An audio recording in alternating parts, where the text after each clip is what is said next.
It was supposed to be a quiet drive. Steven Seagal cruised down the road in his black SUV, sunglasses on, hands steady on the wheel. No rush, no drama, just another stretch of asphalt under the late afternoon sun. Traffic was moving slowly, the kind of crawl that tests people's patience but not his. He'd seen worse, lived worse. That's when the noise hit. A low, angry roar of engines thundered from behind. In his rearview mirror, a pack of motorcycles appeared, weaving through lanes like they owned the road. Leather jackets, helmets, loud exhausts. 6, maybe 7, bikers riding dangerously close to cars, cutting people off, laughing as horns blared. Steven eased off the gas, giving them space. But space wasn't what they wanted. One biker pulled up beside his window, revving the engine aggressively. Another slid in front of the SUV, slowing down on purpose. A third rode inches from his rear bumper. Traffic around them began to stall as drivers noticed something wasn't right. Steven stayed calm.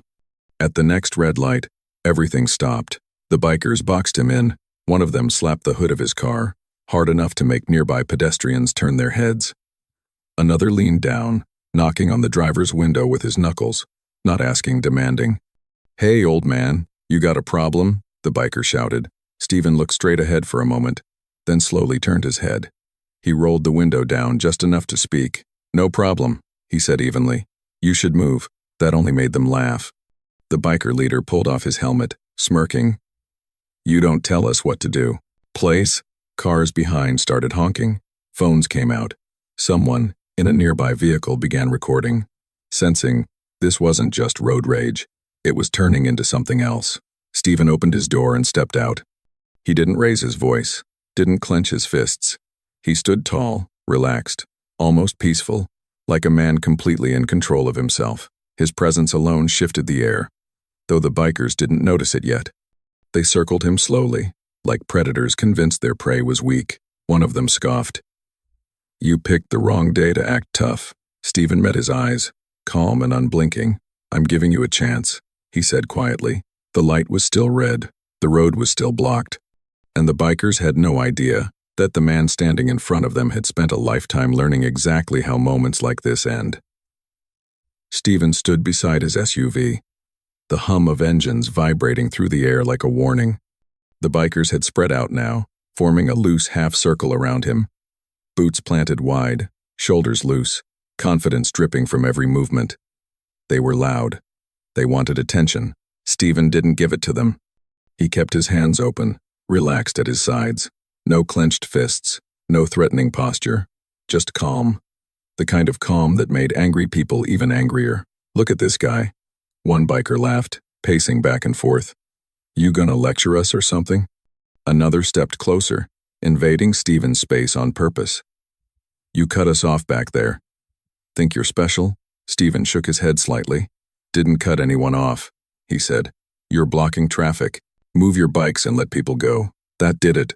The leader snorted and shoved Steven lightly in the chest, not enough to knock him back, just enough to test him. A challenge. The crowd gasped. Someone yelled from a car.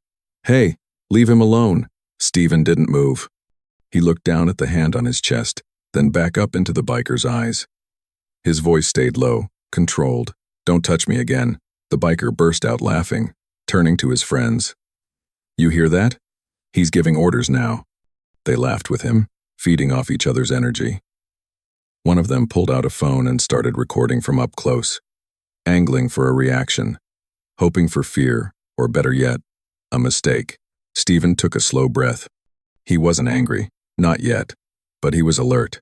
Every movement, every step, every shift of weight, he noticed it all. These weren't trained fighters. They were loud, reckless, and overconfident, dangerous in numbers, sloppy alone. Cars were backed up now. A bus had stopped on the opposite side of the intersection. People leaned out of windows.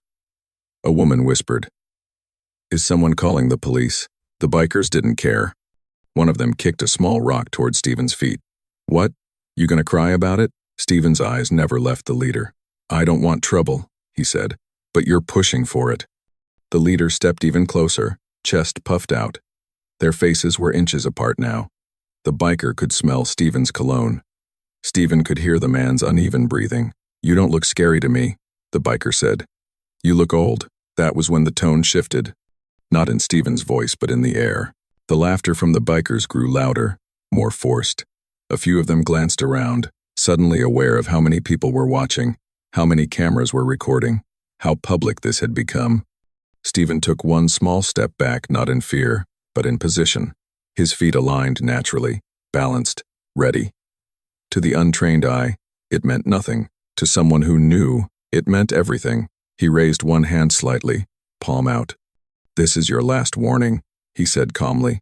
The leader scoffed, turning his head toward the camera. "You hear that? He thinks he's dangerous." The biker's fist tightened. And just before he decided to swing, quick pause. "Which country and city are you watching this from? Write it in the comments. And tell us, should Steven have just walked away? Or was what happened next inevitable?" The light was still red. The crowd was holding its breath.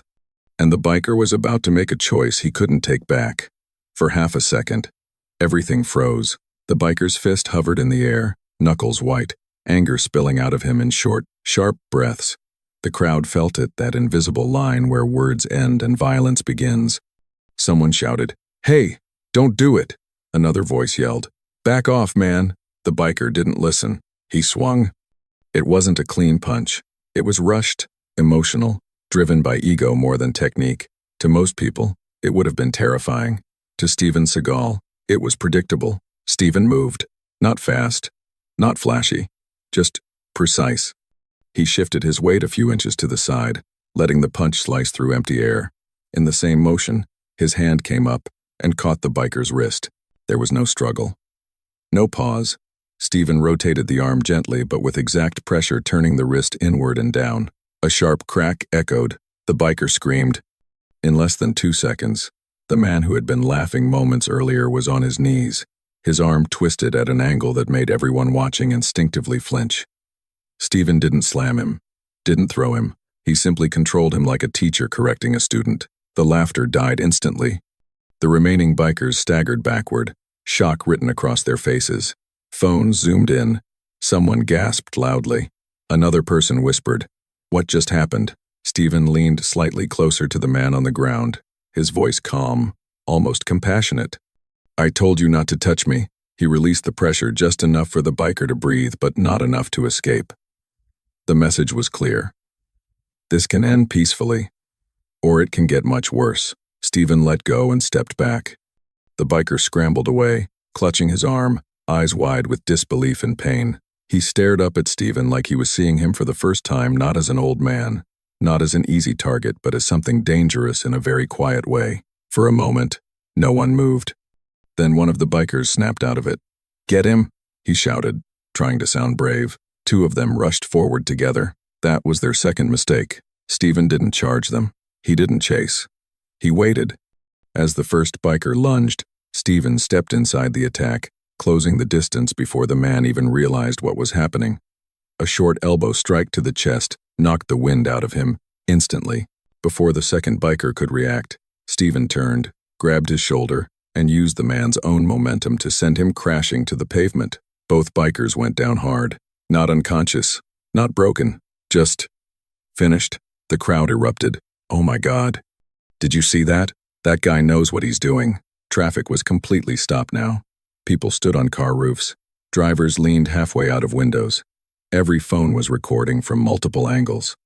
This wasn't road rage anymore. It was a public spectacle. The remaining bikers hesitated. Their confidence was gone, replaced by fear, confusion, and the sudden realization that numbers didn't matter if skill and control were on the other side. Steven stood in the center of it all, breathing steady, posture relaxed. He hadn't thrown a wild punch, hadn't chased anyone. Every movement was economical, disciplined, pure control. "Enough," he said firmly. One biker looked at his friends, then at the men groaning on the ground. "This isn't over," he muttered, though his voice shook. Steven took a step forward. They all stepped back. That was when sirens became faintly audible in the distance, still far away, but coming. Steven raised his voice slightly, so everyone could hear. "You started this," he said. "You can end it right now." The bikers exchanged looks. Pride battled survival. One by one, helmets went back on. No more insults, no more laughter, just silence and bruised egos. As they backed away, someone from the crowd shouted, "Who is this guy?" Steven didn't answer. He turned back toward his SUV, checking his surroundings, making sure no one else was hurt. He hadn't lost control for a second, but the situation wasn't over yet, because what the bikers didn't realize was that this moment captured from a dozen angles was about to change everything. If someone throws the first punch at you, would you defend yourself or step away from the situation? Comment, stand, or walk away and tell us what you would do. The sirens were getting closer. The crowd was buzzing, and the truth about Steven Seagal was just about to come out. For a brief moment, it looked like it was over. The bikers who were still standing backed away, helmets half on, eyes darting between Steven and the crowd. The ones on the ground groaned, struggling to sit up. Traffic remained frozen, engines idling, phones held high. The entire intersection felt suspended in time. Then anger made its comeback. The biker leader, the one Steven had warned first, clenched his jaw as he watched his friends embarrassed in front of dozens of strangers. Pride burned hotter than pain. He spat on the ground and pointed at Steven. "You think you won?" he snapped. "You think this makes you tough?" "Too." Steven didn't answer. That silence lit the fuse. "Get him now," the leader shouted. 3 bikers moved at once, not charging blindly this time. They spread out, trying to surround him again, boots scraping the pavement, adrenaline pushing them past logic. Someone in the crowd screamed, "Stop! Police are coming!" Another voice shouted, "Leave him alone." The bikers didn't care. Steven adjusted his stance, calm as ever. His shoulders stayed loose, chin down, eyes scanning, not panicked, not rushed. He wasn't looking at faces anymore. He was reading movement, weight shifts, intent. The first biker rushed in from the left, swinging wildly. Steven stepped forward instead of back. He caught the arm mid-swing, turned his body, and used a simple shoulder throw. The biker flew over Steven's hip and slammed onto the asphalt with a breath-stealing thud. The sound alone made the crowd flinch. Before anyone could react, the second biker lunged from behind. Steven pivoted, bringing his elbow up sharply. It struck the biker's chest, not hard enough to injure, but precise enough to shut him down. The man staggered back, coughing, panic flashing across his face. The third biker froze. He had expected chaos, noise, sloppiness. Instead, he saw control. Steven didn't chase him. He didn't threaten him. He simply stood there, centered, balanced, like the storm had formed around him instead of coming from him. That broke something. The biker stumbled back, hands up. "I'm done," he muttered. "I'm done." The leader shouted something incoherent, but even his voice lacked conviction now. The illusion of dominance had shattered. The crowd reacted all at once. Gasps, cheers, nervous laughter. Someone yelled, "That was clean." Another voice shouted, "He didn't even hurt them." People noticed it now, the detail that mattered most. Steven wasn't brutal. He wasn't angry. Every move ended the threat and stopped. No extra strikes, no revenge, just enough force to regain control. Then, stillness. One of the bikers on the ground tried to get up again. Steven raised one finger. "Stay down," he said calmly. The biker stayed down. Sirens were louder now, close enough that everyone could hear them clearly. Red and blue lights reflected faintly off nearby car windows. The bikers felt it too. The reality of consequences finally cut through the adrenaline. The leader took a step back, then another. "This is over," he muttered, more to himself than anyone else. Steven nodded once. It should have been over earlier. The bikers began retreating, not running, not attacking, just backing away, dragging injured pride with them. Some helped their friends up, others avoided eye contact entirely. As they retreated, whispers rippled through the crowd. "That guy's trained. That's not normal." "Who is he?" Steven walked over to the first biker he had taken down, the one with the twisted wrist. He knelt briefly, checking the man's arm, adjusting it slightly to relieve pressure. "You'll be fine," Steven said. "Get it checked." The biker stared at him, stunned, not just by the pain, but by the mercy. "Why didn't you?" The biker started, then stopped. Steven stood. "Because it wasn't necessary." That answer hit harder than any punch. The bikers moved farther away now, regrouping near their motorcycles. They didn't shout anymore, didn't threaten. The leader kept glancing back at Steven, confusion and disbelief mixing with fear. The crowd buzzed with energy. Phones stayed raised. Comments were already being typed, live streams already going up. People knew this was going viral, not because of violence, but because of restraint. Steven returned to his SUV, standing beside it without getting in. He waited for the police, waited for things to settle, waited like a man with nothing to hide. And that's when it happened. A man near the front of the crowd squinted at his phone screen, then at Steven. He frowned, zoomed in, then froze. "Hold on," he said slowly. "No way." His eyes widened. "Guys," he whispered loudly. "I think that's Steven Seagal." The name floated through the air. One person repeated it. Then another. Heads turned. Phone zoomed in again, not on the fight this time, but on the man himself. The bikers heard it too, and for the first time since this started, they looked truly afraid, because the chaos wasn't the shocking part anymore. The shocking part was realizing who had been in control the whole time. The name didn't explode through the crowd all at once. It spread slowly like a ripple across still water. "Steven Seagal?" Someone repeated, uncertain. Another voice chimed in, louder this time. "No, seriously, that is him." Phones shifted angles, cameras zoomed tighter.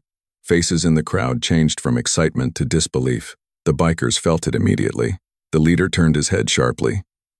"What did you say?" A bystander stepped forward, holding his phone up, comparing the man on the screen to the man standing calmly beside the SUV. Same face, same posture, same unmistakable presence. "That's Steven Seagal," the bystander said. "The martial artist, actor, the guy from those movies." Silence followed, not the empty kind, but the heavy kind. The kind where everyone suddenly understands that the story they thought they were in just changed. The biker leader swallowed. His shoulders sagged, just slightly. He looked back at the men on the ground, then at Steven again, really looking this time. The calm stance, the controlled breathing, the effortless way he had handled 3 attackers without losing his balance. It made sense now. Steven heard the whispers but didn't react. He didn't correct anyone, didn't confirm or deny. He simply stood there, hands relaxed, gaze steady. Fame hadn't protected him a few minutes ago, and he wasn't about to use it as a shield now. One biker muttered under his breath, "We messed up." Another took his helmet off slowly, running a hand through his hair. "Man, that's actually him." The leader cleared his throat, trying to recover some dignity. "So what?" he snapped weakly. "That doesn't mean—" Steven finally spoke, not loudly, not aggressively. "Enough," he said. The single word cut through the noise like a blade. He took a step forward, not threatening, not confrontational, just present. The bikers stiffened instinctively. "You came at me because you thought I was weak," Steven continued. "Because you thought numbers and noise made you powerful." The crowd leaned in. Even the traffic noise seemed to fade. "But real strength," Steven said, "is knowing when to stop." The biker leader opened his mouth to argue, then closed it again. For the first time since this started, he had nothing to say. Steven looked at each biker in turn. "I didn't hurt anyone who didn't force me to," he said. "And I stopped the moment it was over." He gestured toward the men on the ground. "That's control, not rage." The leader exhaled sharply, his bravado finally gone. "We didn't know who you were," he said. Steven met his eyes. "That shouldn't matter." That line hit harder than anything else. The crowd reacted with murmurs of agreement. A woman nodded emphatically. Someone else whispered, "He's right." Steven continued, his voice steady but firm. "You don't get respect because of a name. You earn it by how you treat people, especially when you think no one important is watching." The bikers looked around now, painfully aware of the cameras, the witnesses, the approaching sirens. One of them stepped forward hesitantly. "Look, we went too far," he said. "It didn't have to go this way." Steven nodded once. "No, it didn't." For a moment, it seemed like the situation might fully de-escalate right there. The bikers were subdued. The crowd was calm. The tension had drained out of the air, replaced by something closer to respect. Then red and blue lights washed over the street. Police cruisers rolled in from both directions, sirens cutting through the hum of idling engines. Officers stepped out quickly, hands near their belts, eyes scanning the scene. "Everybody stay where you are." One officer called out. The bikers froze. One officer knelt beside the injured men, assessing them. Another looked at Steven, clearly confused, his gaze lingering just a second longer than normal. "Sir," the officer said cautiously, "can you tell me what happened here?" Steven didn't hesitate. He didn't point fingers. He didn't exaggerate. He didn't play the victim. He simply said, "They blocked traffic. They got aggressive. I defended myself. Clear, honest, done." The biker leader looked down at the ground. Around them, the crowd buzzed, not with chaos now, but with awe. People weren't just talking about the fight anymore. They were talking about how it ended. Steven stepped back beside his SUV, letting the officers do their job. He hadn't come out here to prove anything. He hadn't needed to. The realization had already landed. The bikers didn't just realize who Steven Seagal was. They realized something worse. They had mistaken calm for weakness and restraint for fear. And now, with the police on scene and the world watching through dozens of cameras, they were about to face what that mistake really meant. Because this story wasn't about a fight anymore. It was about control. And who truly had it from the very beginning. The sirens grew louder, slicing through the tension like a blade. Red and blue lights flashed across the street, reflecting off car windows and the shiny helmets of the startled bikers. It was clear help had arrived, and the atmosphere shifted immediately. The bikers' bravado faltered under the weight of authority, and the crowd watched in anticipation, cameras still rolling. A police cruiser pulled up close, doors swinging open. Officers stepped out quickly, authoritative and alert, scanning the scene. They were trained for chaos, but nothing in their experience had prepared them for the sight of Steven Seagal standing calmly, completely in control, surrounded by 3 groaning bikers and a stunned crowd. One officer's eyes widened. Recognition flickered in his gaze, and he muttered under his breath, "Wait, isn't that Steven Seagal?" The word traveled fast among the other officers. "That's him," one said, voice tinged with awe. "The martial artist, actor, the guy from all the movies." Even the bikers seemed to pause. Their leader, who had been straining to regain some semblance of authority, froze completely. The realization hit him like a freight train. They hadn't just attacked anyone. They had challenged a living legend, a man whose entire life was a study in combat, discipline, and precision. Their confidence drained instantly, replaced by embarrassment, fear, and disbelief. The crowd erupted in whispers, some turning into cheers. Phones were recording every moment, zooming in on Steven's calm stance and the flustered, wide-eyed faces of the bikers. Even the bystanders who had been recording from a distance leaned closer, capturing the unfolding humiliation in perfect detail. The lead officer approached cautiously, his posture respectful but professional. "Sir," he said to Steven, "can you explain what happened here?" Steven glanced at him briefly, then at the bikers, and finally at the crowd. His voice was calm but firm. "They blocked traffic, got aggressive, and tried to assault me. I defended myself, but I never intended to hurt anyone unnecessarily." The officer nodded, processing the explanation, while also taking in the scene: the fallen bikers, the shocked witnesses, and the undeniable evidence captured on dozens of phones. "Understood," he said. "We'll handle this from here." The bikers' faces were pale now. Their leader, who had once shouted and pointed, stared at the ground, too embarrassed to meet anyone's eyes. Sweat dripped down his temple, not from exertion but from the shock of realizing how badly misjudged the situation and Steven had been. A few of the others muttered apologies to no one in particular, while still trying to preserve some shred of dignity. Steven didn't gloat. He didn't point fingers.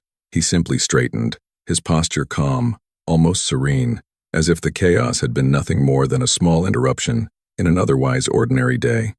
His presence alone commanded respect without a single raised voice, without any unnecessary display of strength. That was the lesson these bikers and everyone watching would remember. True authority doesn't demand attention. It earns it through action and restraint. The crowd sensed the finality of the moment. Applause erupted quietly at first, then grew louder.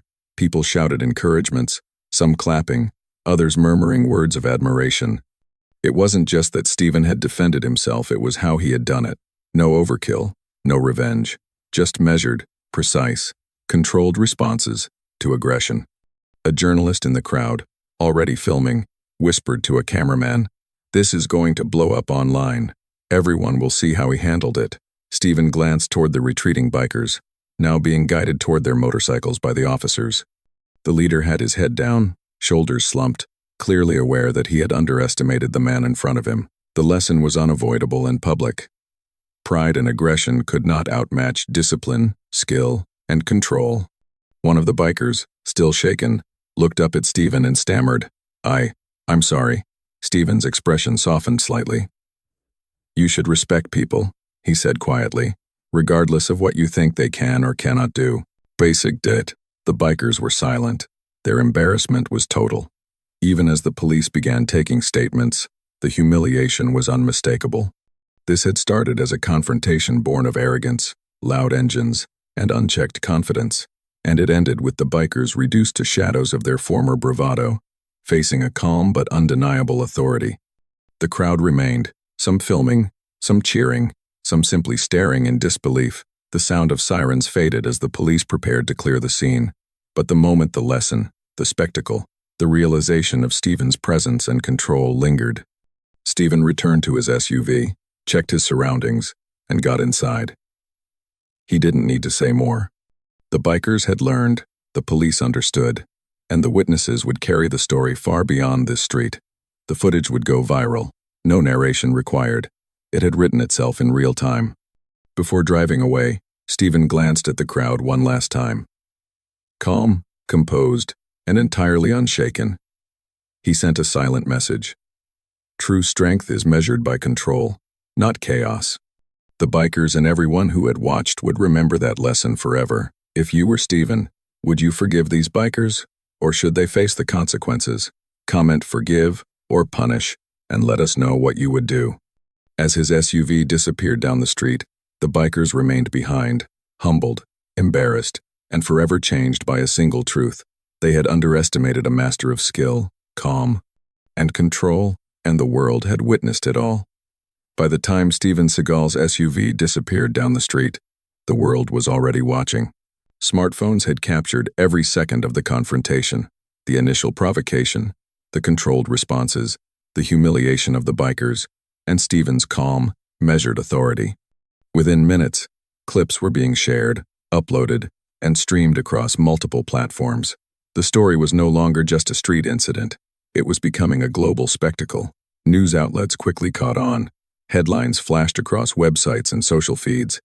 Steven Seagal shows incredible martial arts control during road confrontation.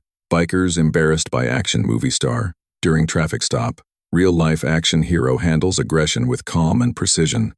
Social media exploded. Comments poured in from across the globe. People were fascinated not just by the physical skill, but by the discipline and restraint Steven had demonstrated. Viewers admired the way he controlled a potentially dangerous situation without escalating it unnecessarily. Some called it the ultimate lesson in respect, while others highlighted how the bikers had underestimated someone based solely on appearances. Fans of martial arts forums dissected the moves. Notice how he didn't throw wild punches, one wrote.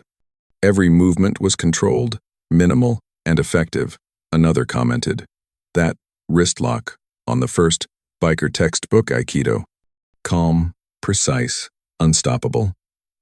Even those who weren't fans of martial arts were impressed. There was a universal recognition. Steven's response was not about violence, it was about mastery. Meanwhile, the bikers faced consequences. The police had taken statements, and traffic authorities confirmed that their reckless behavior could have caused serious accidents. Some of the bikers were fined, others were given mandatory community service. But beyond the legal repercussions, the social embarrassment was profound. Millions of viewers online now knew who they were and how they had been outmatched, not just physically, but morally and emotionally. The story continued to evolve as commentators and journalists interviewed bystanders. One woman recounted, "I was scared at first, but then I saw how calm he was. He didn't need to shout or threaten. He just was in control. It was incredible." Another added, "People always talk about action stars, but this is real-life action heroism." Even Steven himself addressed the situation in a brief statement later, emphasizing humility. "I hold no anger," he said. "I don't need to prove anything. I only reacted to prevent harm, and I hope this reminds people that control and respect matter more than ego or aggression." His words resonated deeply. Millions shared them, quoting them across social platforms, turning the incident into a global lesson. about restraint, respect, and responsibility. Content creators began producing compilations of the incident, highlighting the calm, methodical way Steven diffused a chaotic, dangerous encounter. Analysts broke down his movements, noting how anticipation, positioning, and timing allowed him to neutralize multiple threats without injury. Comment threads flooded with viewers discussing what they would have done in the same situation, debating moral choices, and admiring his discipline. The virality wasn't limited to one region. From the United States to Europe, Asia to Australia, the clip was trending. News channels ran segments analyzing the confrontation, showing slow-motion replays of Steven's actions. Every angle reinforced the same message.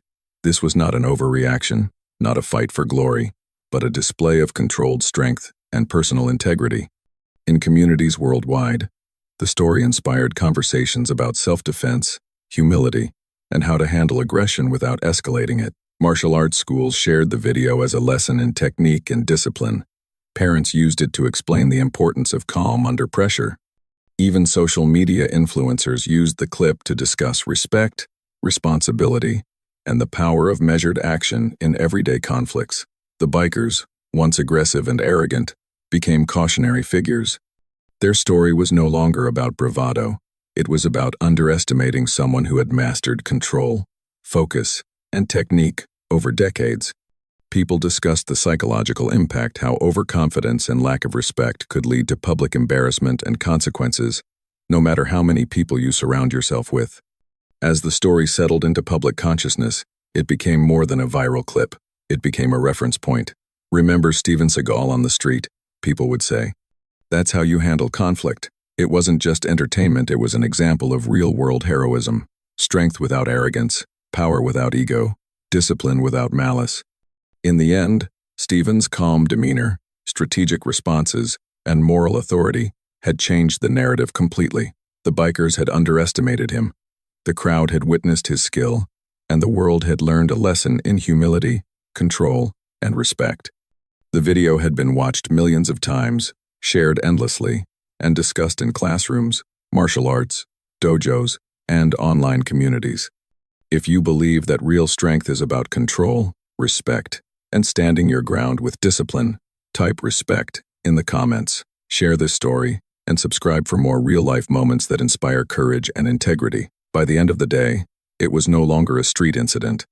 It was a global phenomenon, a reminder that true power is measured not by aggression or intimidation, but by the ability to remain calm, disciplined, and humane, even in the face of chaos.